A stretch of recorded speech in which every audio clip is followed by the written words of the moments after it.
I'm going to tell you a little bit about my 68 Chevy C10. Want to draw your attention to all the gaps. We worked really hard. Can you get a camera shot of the straight on of the gaps? How nice the gaps are. Notice how nice they fit right here. That was hours and hours of work getting these lines to all fit. If you look over here on this side, notice how close they fit. There's skulls inside the headlights. Notice we moved the bumper back. As you can see, as you look along the paint, there's not even one chip in any of the paint here on the front of the pickup. I'm going to go ahead and open the hood for you. It's a good mark hood, all steel hood. We painted the fender wells and everything in the back. Ramjet 350. Has vintage air conditioning. I didn't polish it for the video. Power steering. Here's the power steering reservoir. It's a billet reservoir. We went with stainless steel hoses to the power steering pump down here. It's got stainless steel ceramic coated headers on it right there. One guy.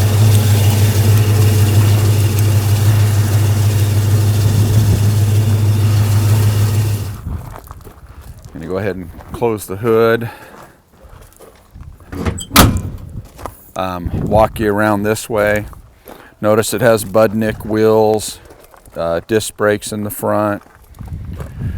The mirrors, I'm pretty proud of these. They came from a guy out of Canada. They're an IndyCar style fiberglass mirror. Notice that all of the trim here is painted on. It's all airbrushed. And then there's a slight rocker schutz coating here to help with the rock chipping and extra clear coat.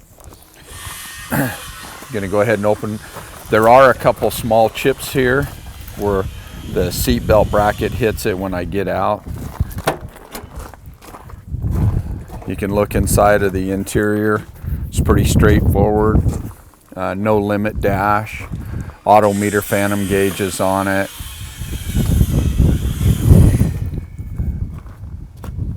About the only thing that I need to do some work on is the weather stripping came unglued here, and here it needs to be pushed back.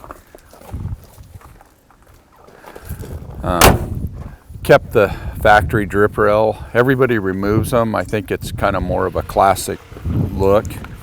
Here's the fuel cap. We put a Ford Ranger fuel tank in it. It's got the holder on it right here for the gas cap. It's a real nice job. You can see the paint is just perfectly flawless. If you get an angle, look down the side. Here's Zach, the camera guy, just shine straight down the side. Look at how straight the pickup is. It's really hard to do on these older pickups. Here's the tailgate. We've got about 40 man hours in just smoothing out the tailgate. It's just perfect. If you look at the gaps between the bumper and the back of the tailgate here, they're perfect as they go across. I'm going to go ahead and open up the tonneau cover. It's all fiberglass. It has gas shocks on it. This is the carpeting in the interior, top and bottom.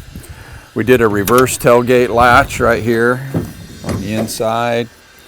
I pulled up a little bit of carpet to show you that the bed's nothing wrong with the bed. There's zero rust. Okay.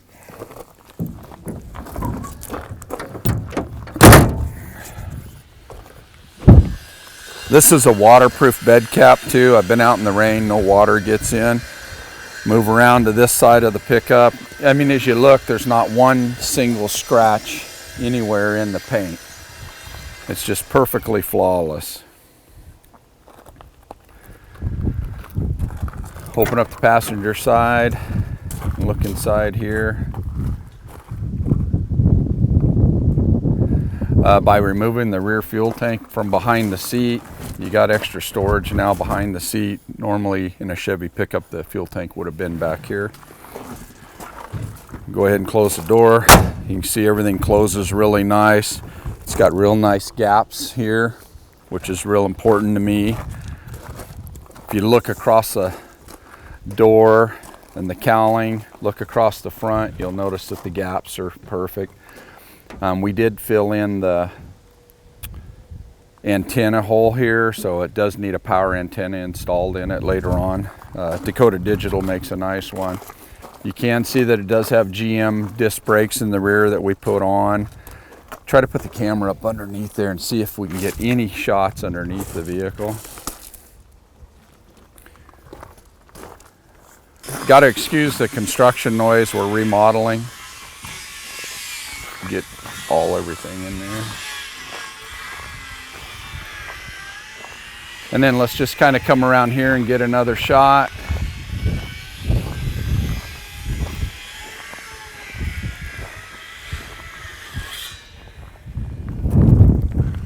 Might have to go slow so it doesn't get shaky, right?